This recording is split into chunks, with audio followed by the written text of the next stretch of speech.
Alhamdulillah, dengan keizin Allah Subhanahu Wa Taala pada malam ini kita diizin oleh Allah untuk bertemu sekali lagi bagi menyambung pengajian tafsir kita, yang mana pada malam ini kita akan bermula daripada ayat 22 surah Al-Mutaffifin.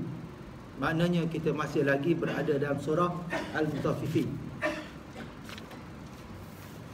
Firman Allah Subhanahu wa Ta'ala, A'udzubillahi minasyaitonir rajim. Innal abrara lafi na'im. Sesungguhnya kata Allah, orang-orang yang mulia, orang-orang yang berbakti, orang-orang yang melakukan kebaikan benar-benar akan dimasukkan ke dalam syurga. Ya, benar-benar akan dimasukkan dalam syurga. Dengan adanya atau huruf lafi tu, lafi itu menunjukkan bahawa betul-betul akan dimasukkan ke dalam syurga. Alal araiki yang zurun, dalam keadaan di mana mereka itu berehat-rehat di atas kursi malas, sambil memandang orang-orang kafir diseksa. Ya. Di sini Allah SWT menyatakan bahawa di mana amalan perbuatan bagi orang yang beriman yang mentaati Allah Subhanahu Wa Taala, perbuatan mereka itu tidak disisihkan. Dan pada kita, bagi orang yang beriman ini, kita yakin penuh, kita yakin penuh akan balasan pahala yang diberi oleh Allah Subhanahu wa Ta'ala. Kerana itu dalam surah Al-Hujurat Allah berfirman, innamal mu'minuna allazina amanu billahi wa rasulih summa lam yartabu wa jahadu bi amwalihim wa anfusihim fi sabilillah ulaika humus shadiqun. Sesungguhnya kata Allah, orang yang beriman itu siapa? Siapa beriman ini? Kita boleh tanya diri kita juga, siapa kita dan siapa orang beriman. Kata Allah, yang beriman ini ialah mereka yang tak pernah ragu tentang agama Allah. Mereka beriman kepada Allah dan Rasul. Bukan saja mereka beriman Allah dan Rasul, mereka tak pernah ragu, walau sekali, walau sekelumit, walau sesaat. Ya, orang beriman ni dia tak pernah ragu. Apa jua datang daripada Islam, dia akan pegang. Sebagaimana kata Nabi, apa yang datang Islam kita kena gigit. Kemah-kemah gigit dia. Tapi hari ini banyak orang yang pertikai. Lebih banyak mufti lagi. Kita baca pun takut. Sedangkan orang beriman tu, dia yakin. Bukan setakat dia melafazkan kata-kata, tapi dia yakin penuh. Walaupun sekelumit, sikit pun tak pernah ragu. Itu kata kalau sikit je kita ragu, terkeluar kita, tergelincirlah kita daripada agama Allah. Sebab Allah kata dah, orang beriman ni dia tak pernah ragu walau sedikit. Tak pernah. Berarti kata kalau kita ada sikit, kita dah tergelincir dah, terkeluar daripada orang yang beriman kepada Allah. Kita ingat tu. Kerana itulah, apa jua yang datang daripada Al-Quran, apa jua yang datang daripada hadis Nabi, kita pegang dulu. Walaupun di sana kemungkinan ada banyak pendapat. Pendapat pertama, pendapat kedua, pendapat ketiga. Tapi sekurang-kurangnya kita berpegang dulu dengan pendapat yang pertama sebelum datangnya pendapat kedua. Tak ada masalah. Kalau ustaz ni kata begini, ustaz itu kata begitu, tak masalah. Kata kita pegang dah hak yang pertama dulu. Okey, sebab kedua-dua ada dalil, baik Al-Quran, baik hadis Nabi sallallahu alaihi wasallam. dan juga diambil kira ijma' ulama, pendapat ulama. Dan perbezaan pendapat ulama ini sebenarnya untuk memudahkan umat. Sebab mana berlakunya perbezaan pendapat dari mazhab, nak memudahkan umat, bukan untuk mengelirukan umat ataupun untuk menyusahkan umat. Begitu. Kerana bagi kita orang awam ni, kalaulah mazhab yang kita amal hari ni dengan mazhab Syafi'i contohnya, kita berpeganglah dengan mazhab dulu. Kerana itulah amalan yang ada dengan kita. Okey. Kecuali ada kesulitan yang untuk kita lakukan dan mazhab Syafi'i, tapi sulit nak buat. Contoh, besok ke Mekah tak? Dulu-dulu ke Mekah tukar mazhab. Tukar mazhab Imam Malik. Sebab apa? Bila tawaf tu bersentuh lelaki perempuan. Tak. Jadi mendatangkan was-was bila bersentuh ni. Tak. Lalu ketika itu tabur haji mengambil pendapat perlu tukar pada mazhab. Tapi hari ni tak perlu dah. Hari ni kalau kita Mekah tak perlu tukar mazhab dah. Kita kekal dengan mazhab Syafi'i. Okey. Tak perlu tukar mazhab macam dulu, tak perlu dah. Sebab apa? Sebab kalau kita bersentuh tu pun kerana darurat. Kalau tidak, Imam Syafi'i sampai bila tak sah Imam Syafi'i? Tak. Kalau ikut pendapat Imam Syafi'i, kalau asal tu, tapi pendapat Syekh dulu juga. Kalau pendapat yang lama tak batal. Ketika dia berada di Iraq, tak batal sentuh lelaki perempuan. Tapi bila dia berada di Mesir, Imam Syafi'i dapati orang yang dah tua masih bercinta. Begitu. Masih ada nafsu. Lalu Imam Syafi'i berpendapat ketika di Mesir, bersentuh lelaki perempuan itu batal. Tapi sebenarnya sentuh lelaki perempuan ni bukan isu besar pun. Tak. Malah hari ini, perkembangan hari ini, bersentuh lelaki perempuan khususnya kalau ke Mekah, tawaf sebagainya bukan jadi isu. Sebab paling tidak pun kita mengkira itu adalah dah darurat. Bukan kita sentuh orang pun, orang sentuh kita. Ini antara yang untuk memudahkan umat. Perbezaan pendapat dari kalangan ulama itu adalah untuk memudahkan umat. Cuma hari ini kadang-kadang kadang-kadang mendatangkan pelbagai pandangan yang seolah nak menyusahkan umat. Yang terbaru tapi kalau kita baca pun tak faham pun. Tak, yang terbaru dikatakan pegangan uluhiyah, rububiyah, asma' dan sifat itu adalah sesat. Waktu baru. Dan khutbah hari ini pun hampir-hampir menjadi khutbah utama. Tajuk tu. Okay, sebenarnya benda ni tak perlu nak dibincang pun. Sebab benda ni dah menjadi satu pegangan kepada kalangan kita yang mana tak mendatangkan sesat apa pun. Uluhiyah tu apa dia? Kita yakin bahawa Tuhan yang satu layak disembah. Rububiyah apa dia? Rububiyah adalah yang mentadbirnya hanya Allah. Itu rububiyah. Asma' dan sifat adalah sifat-sifat Tuhan yang tidak boleh dimiliki oleh makhluk. Tiga tu je. Dan sebenarnya tak perlu nak dipusing. Sehingga bila orang baca, ya ke tidak ni? Tiba-tiba dah nak kiamat dah, tiba-tiba uluhiyah, rububiyah dan sifat ni menjadi sesat. Benda itu tak perlu dah. Okay. Jadi kadang-kadang menyusahkan pula.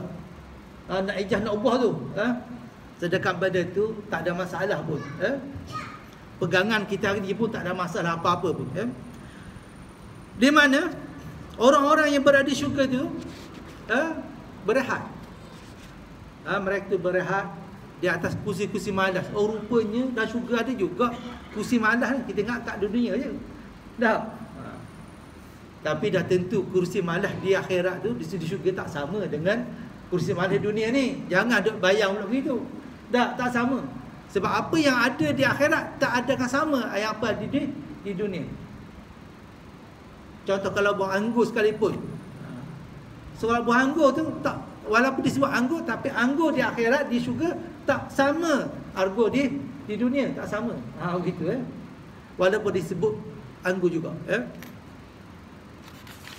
Jadi kalangan orang yang menikmati syurga Allah ni memandang kepada orang-orang kafir yang disiksa oleh Allah Subhanahu wa taala.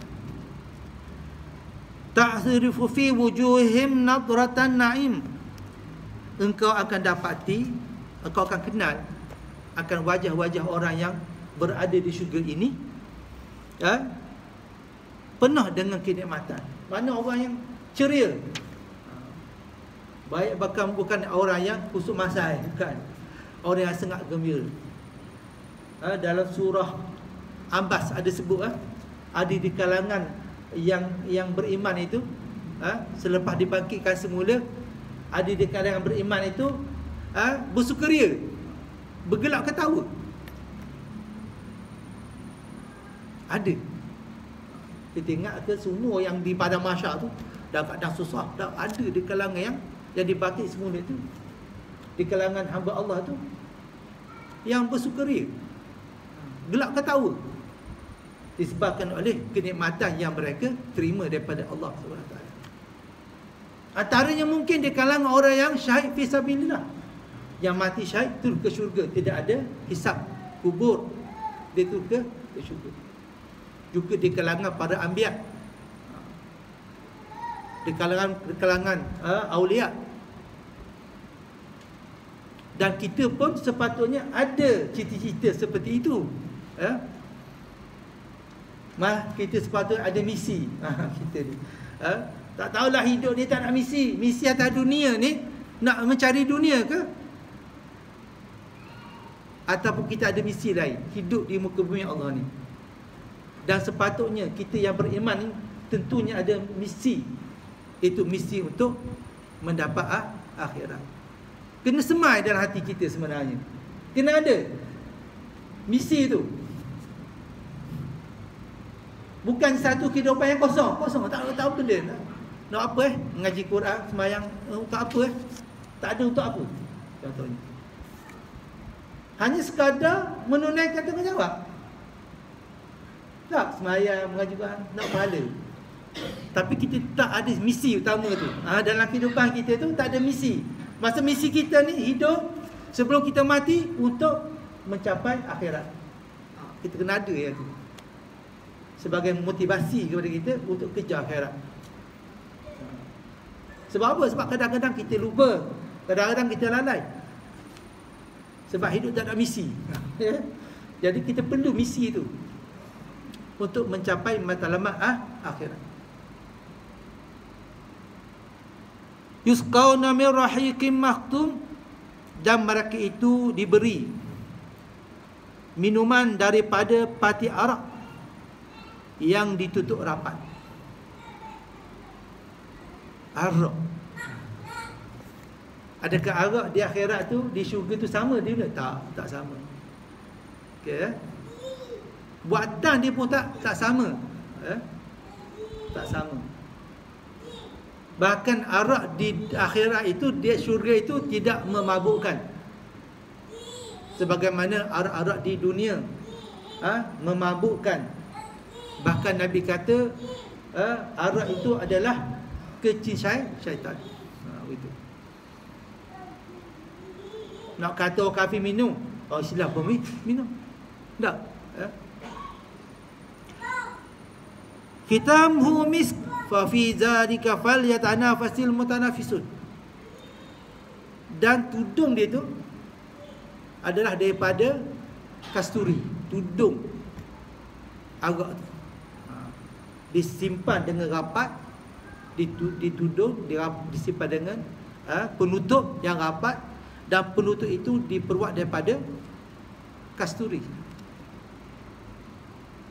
Dan sesiapa yang nak arak tu terpaksa berlumba-lumba, berebut-rebut nak dapatkan arak tu. Kata para kita ini, pada abrar yang hidup di muka bumi dahulunya, yang berbakti kepada Islam, berbakti kepada Allah Subhanahu wa taala, hidup mereka dalam syurga itu senang lenang. Duduk dan berbaring sambil bertelekan di atas kerusi-kerusi malas, dan tempat tidur yang dihiaskan kelambu-kelambu mewah, sambil melihat segala kemuliaan dan kenikmatan syurga yang disediakan untuk mereka. Engkau kelak, kata Allah, dapat mengenal dari wajah mereka terpancar nur yang putih lagi indah, menggambarkan kesenangan dan keseronokan yang mereka nikmati. Mereka diberi pula minuman rahid. Rahid ini arak tadi lah, arak bernama rahid. Ada tak orang nama rahid? Ada nama rahid. Rahid ini adalah satu minuman jenis arak yang ada di syurga. Dari jenis arak yang diambil patinya, pati arak tu. Saya pun tak tahu pati arak kat mana. Tak pernah tengok arak. Pernah tengok arak ni tapi tak tahu pati dia arak kat mana, tak tahu. Adakah hari ni arak sekarang ni dibuat daripada pati ke ataupun daripada perahan pati ke dan sebagainya, tak tahu. Tapi nak kabarnya arak yang ada di syurga tu adalah pati dia. Kalau pendek kata, kalau pati ni benda yang bernilai lah. Katakan kalau pati pati apa? Pati minyak wangi. Tak, maknanya pati tu yang memang kualiti lah, ya. Maknanya kualiti, maknanya pati tu daripada yang berkualiti. Itu khamar yang ada di syurga. Airnya sangat jernih dan bersih, tidak pernah dicemari oleh sebarang tangan. Airnya sangat bersih, yang bernama tasnim, ya. Arak itu berada di dalam piala-piala yang semuanya ditutup rapat-rapat dan dimeteraikan penutup tersebut sehingga tidak dapat dibuka kecuali pada abrar. Dia tersimpan, tak pernah dibuka. Sebagaimana cerita cerita di syurga, bidadari di syurga yang tak pernah dilihat, diletak satu tempat yang mana tak pernah dilihat bidadari itu. Kita kalau isi kita kat dunia ni, ramai dah orang tengok, betul tak? Ramai dah orang tengok. Tapi bidadari di syurga tu tak pernah dilihat. Yang dilihatnya adalah kita je. Kalau kita masuk syurga lah, kita je yang akan lihat dia. Dan diceritakan kita mana Rasulullah SAW dalam perjalanan Isra' dan Mi'raj, ya, Nabi bertemu, melihat seorang bidadari yang kulitnya berwarna gelap. Dan bidadari itu adalah sebenarnya milik kepada Saidina Umar. Lalu ketika mana Nabi pulang ke Mekah daripada Isra' Mi'raj tu, pernahlah Nabi SAW bertanya dengan Umar,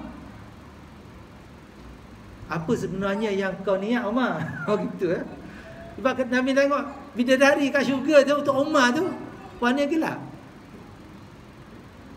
Rupanya Umar dia ada niat nak bidadari yang berkulit gelap. Dah ada dah bidadari.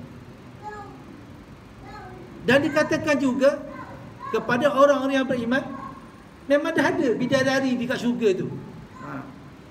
Pada yang beriman ni, yang disebut tadi, lam yang tak pernah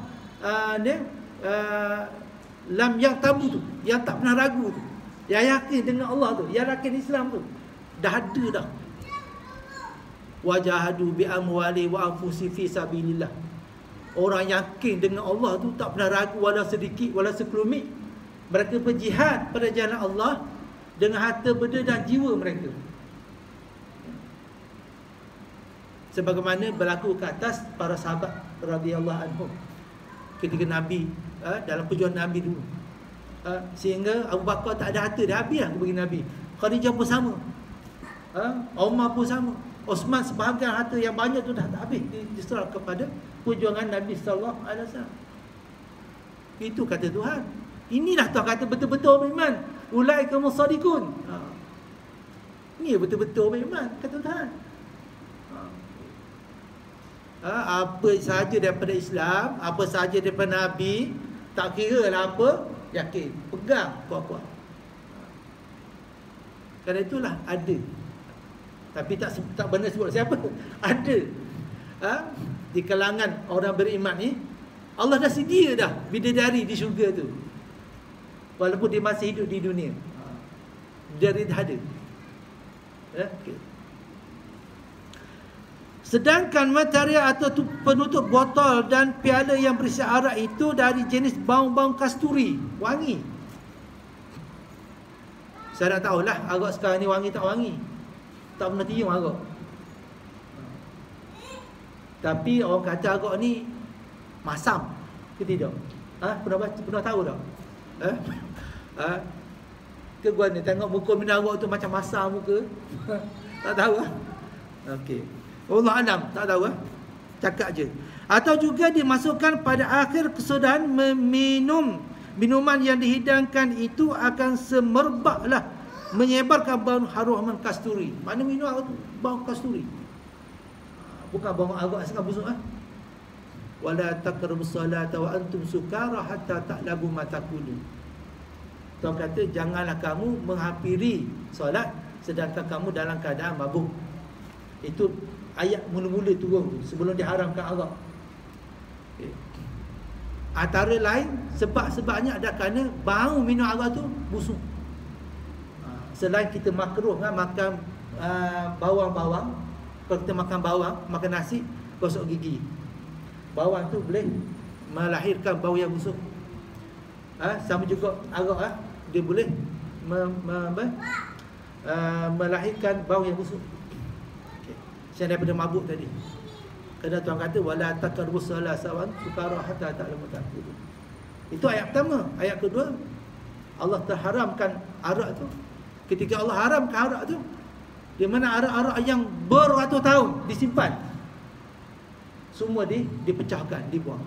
Tengok keyakinan iman ni. Tapi itu masa dah Nabi kembali ke Mekah tu, selepas 23 tahun tu. Masa Nabi berada di Mekah 13 tahun, sebelum hijrah ke Madinah tak berlaku lagi masa tu. Masa tu boleh minum lagi arak. Ketika Nabi 13 tahun di Mekah tu boleh minum arak lagi. Tapi saat Nabi kembali ke Mekah selepas 23 tahun ke Madinah. Ke Mekah. Nabi kembali ke Mekah selepas 23 tahun tu kan. Masa Nabi masuk Mekah, masa tu arak-arak semua dibuang. Ketika ayat turun mengharamkan arak. Tapi nak beritahunya disebabkan oleh keyakinan agama, keyakinan sahabat itu kepada Islam. Wala arak tu simpan beratus tahun. Sebab arak ni bila semakin lama disimpan semakin bermutu. Sama dengan kicap kan? Tuan-tuan pernah buat kicap tak? Kicap pun sama. Kicap pun selama di perang selagi tu kicap tu nilai bermutu nilai dia kicap. Tapi tak kata kicap tu macam arak. Tapi begitulah konsep dia. Konsep dia. Kicap pun sama. Semakin lama disimpan semakin bermutu kicap tu. Okay. Oleh seronoknya sehingga berlumba-lumba orang yang pada itu untuk mendapatkannya. Berlumba, berebut-rebut Atas dunia tak pernah minum. Tapi di syurga. Tapi nak beritahunya arak di syurga tu tak sama di dunia. Begitu. Wa mizajuhu min tasnim. Kata Allah, campuran arak itu daripada air tasnim. Dah sebut tadi tasnim. Apa itu tasnim? Kata Allah, ainan yashrabu bihal muqarrabun. Di mana air mata air yang hanya diminum oleh orang yang rapat dengan Allah. Hanya orang yang rapat dengan Allah Subhanahu Wa Taala. Hanya orang yang hampir dengan Allah saja yang minum tasnim tu. Kita tak tahulah. Kita ni tak tahu berada di mana iman kita ni. Berada di puncak, pertengahan atau paling bawah. Sebab orang iman ni dia ada, orang Islam ni ada 3 kategori. Yang pertama Islam je. Hanya nama Islam. Sembahyang tidak. Buat dosa. Mungkin puasa tidak. Atau puasa sembahyang sekali tidak. Ini Islam je pada nama. Belum sampai tak beriman. Maknanya buah kafir saja tak sembahyang. Orang Islam pun tak sembahyang juga. Sama. Kerana itu sembahyang itu sebagai imaduddin, tiang agama. Tak ada sembahyang, tak adalah agama. Robohlah agama tu. Bezanya kata Nabi antara kita dengan orang tak beriman dah sembahyang. Tak sembahyang sama lah. Itu je. Kedua yang beriman. Beriman ni kadang-kadang buat dosa juga. Kita beriman. Buat dosa juga. Maksud iman dia kadang-kadang naik, kadang-kadang turun. Itu orang beriman. Tapi mudah-mudahan iman dia lebih baik daripada kejahatan. Begitu. Sebab apa? Sebab walaupun sebesar zarah sekalipun berat iman itu, kita tak akan dimasukkan ke dalam syurga. Jangan sebaliknya. Walaupun sebesar zarah, seberat zarah, kejahatan yang kita buat berat sebesar zarah saja, kita tak akan diubah dalam neraka. Itu iman orang yang beriman saja. Dia kadang buat dosa, kadang tidak. Jumpa akhirat dia, diharap pahala itu lebih banyak daripada dosa. Peringkat ketiga ada orang yang muttaqin. Orang muttaqin ni tuan-tuan, yang tak buat langsung dosa. Tak buat langsung dosa. Itu orang yang muttaqin, orang yang bertakwa. Antara dia dengan Allah, dia rasa macam Allah berada di hadapan dia. Sebab kata Nabi sallallahu alaihi wasallam, "Anta'budallaha ka'annaka tarahu, fa illam takun tarahu fa innahu yarak." Itu tahap yang paling tinggi lah. Kalau kita boleh berasa tahap tu, tahap tinggi tu. Kita sentiasa merasa adanya Tuhan. Maksud setiap genap beberapa kata, kita adanya Tuhan. Kita tak buat, tak berani nak buat. Sebab kita tu yakin Allah sentiasa pada hadapan kita. Tapi beza dengan beriman tu, tahu iman Tuhan ada, tapi buat juga. Buat juga. Jadi kita nak berada yang ketiga tu lah. Sebagai muqarrabin tu. Sebagai yang rapat dengan Allah SWT, yang tak buat dosa. Tak situ dah, sampai situ lah. Itu kena ada misi tu. Kalau tak nak cita-cita, tak nak misi, terlepas begitu je lah. Paling kurang kalau kita ada tujuan, ada misi, ada matlamat, semoga kita capai matlamat tu. Kita usaha untuk capai matlamat. Tapi kalau tak ada matlamat, tak ada cita-cita, tak ada tujuan, tak ada apa, habiskan lah. Tunggu mati je lah. Sebab kita tak ada matlamat apa-apa hidup. Kerana itu kita perlu kepada matlamat hidup. Macam sebut tadi, matlamatnya ada untuk mengejar. Kadang-kadang kita rasa benda itu payah, tapi kita buat juga. Kerana itu adalah surah agama, kita buat juga, ya. Pati arah itu bercampur dengan tasnim, iaitu mata air syurga yang bermutu tinggi, menjadi minuman penduduk syurga berdarajat muqarrabun. Disebut tadi muqarrabun macam mana? Yang tak buat dosa tu, di sisi Allah Subhanahu Wa Taala. Kerana itu syurga pun ada berperingkat-peringkat, bukan satu peringkat saja.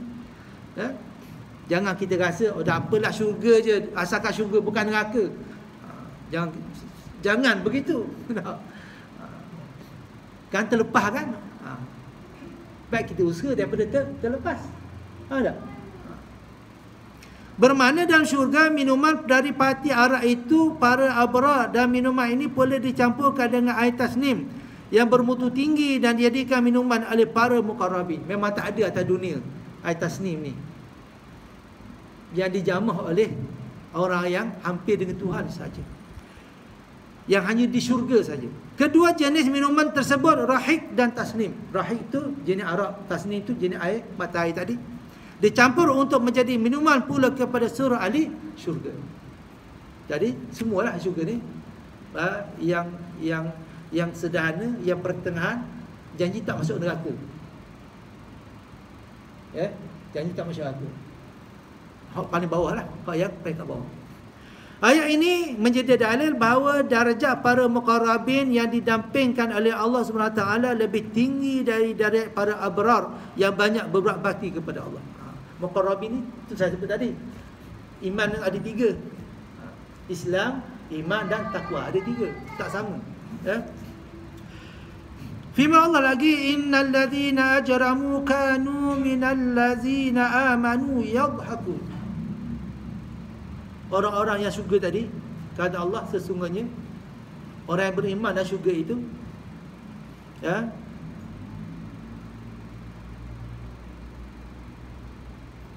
okey, orang yang berada di dalam neraka yang disesat oleh Allah itu adalah di kalangan orang-orang yang berdosa. Adalah kita mana mereka di dunia dahulu mereka mentertawakan orang-orang yang beriman. Sebab berlaku zaman Nabi dulu dah, dipelekeh, dipesenda Nabi.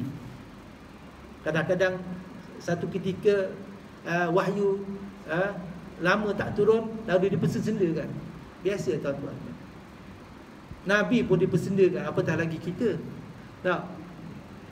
Itu sebenarnya cabaran, ujian kepada orang yang berdakwah, nak menyuruh kepada kebaikan ni. Dan tentu ada yang halangan-halangan dia. Kalau tak ada halangan dia mudah, semua boleh buat. Tak ada halangan dia. Sebab halangan tu orang tak berani buat, tak semua ada berani buat. Contoh kalau kita nak tegur bos kita pun, berani ke tidak? Macam tu lah. Tak semua berani nak tegur bos kita. Kalau setakat pengurusi surau boleh tegur kot. Tak, kita tak tegur pengurusi surau. Surau berani kita tegur. Kalau bos kita, kat pejabat kita nak tegur pun kena kira-kira dulu ayat dia tu kan. Susun ayat dia dulu baru bertegur lah. Tak boleh nak serbu gitu je nak tegur bos. Betul tak? Tu bos baru. Jadi mereka mempersendakan ketika dunia. Hari ini pun sama. Kita kan melihat hari ini bagaimana Palestin tu dihancurkan begitu rupa. Dan sekitarnya di Lebanon, di Yaman dan sebagainya, dimusnahkan. Wa iza marru bihim yataghamazun. Dan apabila orang-orang beriman lalu di depan mereka, mereka saling mengedik-medik matanya. Ni bahasa zaman Nabi dulu. Banyak dipersedakan kata Nabi, ditekan dan sebagainya. Ketika mana Nabi berdakwah. Okey, baik, kita sambung sikit lagi ya. Dan mereka ini apabila orang-orang Islam melalui di hadapan mereka, lalu mereka gelak ketawa. Ni puan-puan Muhammad ni lah. Dia dah percaya Muhammad ni, ajaran karut ni. Ada persenda begitulah. Ya, ada keadaan umat Islam ketika itu dalam keadaan orang kata minoriti. Tak. Bahkan kita sering mendengar cerita-cerita sejarah bagaimana 13 tahun awal di Mekah tu betapa Nabi dan para sahabat diseksa. Diugut dan sebagainya. Kadang-kadang di pulau, beberapa tahun di pulau oleh penduduk Mekah. Cumanya kelebihan pada Nabi Muhammad SAW adalah kebanyakan daripada penduduk Mekah, khususnya di kalangan kaum Quraisy, adalah anak saudara mereka. Sanak saudara Nabi Muhammad SAW. Ada kelebihan kat situ. Walaupun di pulau sebagainya, tapi perasaan mereka itu tetap ada kesambelah terhadap Nabi Muhammad SAW. Itu pentingnya saudara mara yang ada di sekitar kita. Wa idzan qalabu ila ahlihim ahlihim qalabu fakih. Dan apabila orang berdosa itu kembali kepada kaumnya, mereka kembali dengan gembira. Sebagaimana Allah sebut dalam surah Baqarah, wa idza laqul ladzina amanu qalu amanna wa idza qalu ila syatim qalu inna ma'akum innama nahnu mustahzi'un. Kita mereka bersama dengan orang Islam, mereka mempersendakan. Maksudnya kita dah masalah, gitu. Bermain-main kan, gitu. Mempermain-mainkan orang Islam. Tapi bila mereka bertemu dengan kuncu-kuncu mereka, mereka kata kami hanya main-main je, bukan betul pun. Sebagaimana yang berlaku hari ini dengan negara Islam, dipermainkan. Dipermainkan. Jadi itulah gambaran yang pernah digambarkan oleh Allah Subhanahu Wa Taala. Maknanya sebagaimana dunia ni tak kiamat, selagi itulah Islam, umat Islam akan dipermain-mainkan. Lebih-lebih lagi umat Islam hari ini tidak berpegang dengan Islam. Lebih-lebih lagi. Kita ada kata-kata yang mana hari ini, dulu Islam datang berdagang, keseorangan. Okay.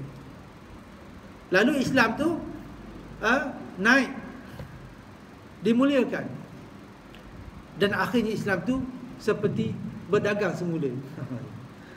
Dulu Islam datang berdagang, orang menentang, orang tak suka, orang melawan. Kemudian datangnya kemenangan, Islam tu merebak ke seluruh penjuru dunia. Akhirnya Islam tu kembali berdagang. Akhirnya Islam tu kembali dipermain-mainkan. Tak ada kawan. Itu. Contohnya plastik. Mana ada?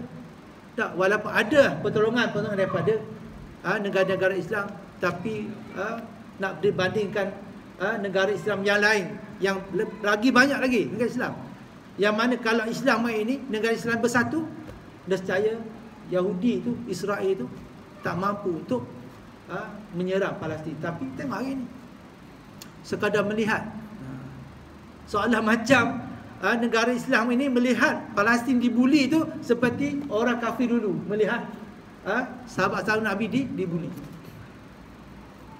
Wa iza ra'ahum qalu inna haula'i ladallun. Dan apabila mereka melihat orang mukmin itu, mereka katakan sesungguhnya mereka itu sememangnya orang-orang sesat. Bukan dia sesat, kita yang sesat. Macam tu lah. Bagaimana sindiran-sindiran itu yang dilakukan di dunia. Tapi sindiran itu akan dikembalikan kepada mereka apabila mereka mendapat pembalasan di akhirat. Kan tu orang kata, kita ni di dunia ni jangan kita buka aib orang. Sebab apa? Kalau kita buka aib orang, di akhirat Allah buka aib kita pula. Tu. Ada pembalasan dia. Ada timbang balik dia. Sama juga kalau kita buat macam mana, akan dibalasi kalau kita buat pada orang. Kata orang, buat jahat jangan sekali. Betul tak? Sekali jangan buat. Buat baik berpada-pada. Sebab apa berpada-pada? Sebab kita pun perlu juga kebaikan tu. Jangan sehingga kita buat baik pada orang hingga kita lupa diri kita. Sebab nak terlalu baik pada orang. Tapi buat jahat jangan sekali. Fal yawmal ladzina amanu minal kuffari yadhakun. Maka pada hari ini orang-orang yang beriman mentertawakan mereka. Alal ara'iki yanzurun. Mereka duduk bersandar di atas kursi-kursi malas sambil memandang. Hal suwibal kuffaru ma kanu yaf'alun. Adakah kata Tuhan orang yang kufur itu akan diberi pahala kepada mereka di atas perbuatan mereka? Dan tentunya tidak. Akhirnya kata Qurtubi, ada dikatakan kepada penduduk neraka yang sedang berada di dalamnya, keluarlah kamu dari dalam neraka, maka terbukalah pintu neraka itu untuk mereka keluar. Nak tahap perseda, nak tahap balas persenda orang kafir atas dunia ni, sehingga di akhirat tu, di neraka tu, Allah kata Allah buka pintu neraka. Kata Imam Qurtubi, nak tahap tahap apa? Tahap persenda ke atas orang kafir tu. Satu ketika ketika mereka berada di neraka, dengan azab-azab yang dikenal kata mereka. Allah buka pintu neraka tu. Allah buka pintu neraka, lalu kata Allah, keluarlah kamu dari dalam neraka. Maka terbukalah pintu neraka itu untuk mereka keluar. Apabila penduduk neraka itu melihat pintu neraka terbuka, bergegaslah mereka hendak keluar. Kalau kita tengok pintu neraka terbuka, apakah nak keluar? Memang macam kalau ayam kita, ayam yang kita kita kurang gebang kan, cuba buka gebang tu, nak keluar ni. Sementara orang mukmin melihat kepada gelagak mereka sambil bersandar di atas kursi malas. Sebab saja orang-orang kafir itu sampai ke pintu neraka hendak keluar, pintu itu pun tertutup di hadapan mereka. Ingat ke Tuhan buka sungguh, rupanya keluar, Tuhan tutup balik.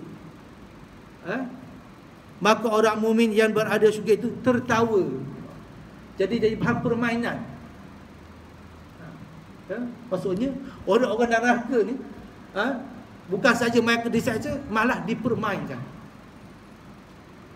dan ditonton kepada orang beriman. Maka orang beriman di syurga tu akan tertawa balik kepada mereka. Maka kita hari ini berbuat baik itu berpada-pada, buat jahat jangan sekali. Kerana Allah akan membalasi di atas segala perbuatan yang kita buat. Takutkan Allah.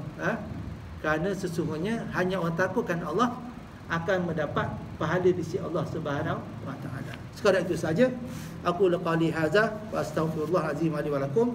Wassalamualaikum warahmatullahi wabarakatuh.